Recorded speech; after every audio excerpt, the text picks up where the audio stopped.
সুখে থাকতে কিন্তু অট্টালিকা বা টাকা পয়সার প্রয়োজন হয় না। মানসিক শান্তি থাকলে কিন্তু অনেক সময় কুড়ে ঘরেও সুখ খুঁজে পাওয়া যায়। হ্যালো বন্ধুরা, আসসালামু আলাইকুম। সবাই কেমন আছেন? ময়ও কিন্তু আমরা তো আলহামদুলিল্লাহ ভালোই আছি। তো কথায় কয় না, জাগো বাড়ি এত মিঠা হেরা খায় প্যান্তে পিঠা। মোর বাপে কিন্তু রেশনে এখনও কিন্তু এই চাল, ডাইল, তারপরে চিনি এগুলো ইত্যাদি পায়। এরপরেও কিন্তু মাস শেষে দেখা যায় হেতে হয় না, এরপরেও কেনা লাগে। কারণ মগু সংসারে মানুষ কম কিন্তু খরচ বেশি। যাই হোক, এরপর কিন্তু আমার বাপে টুকটাক বাজার করে আনছে, কারণ অল্প অল্পের পুঁজিও কম। মাসের শেষ দিকে অল্প অল্প বাজার করছে। শসা কিনছে, কাঁচামরিচ কিনছে, খেজুর কিনছে, এরপর বেসন কিনছে, দেন পাবদা মাছ কিনছে। হের এই পাবদা মাছটা খুব পছন্দ।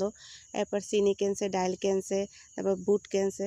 তো আলহামদুলিল্লাহ এই অল্প বাজারের মধ্যেও কিন্তু মোরা অনেক অনেক সুখ খুঁজে পাই।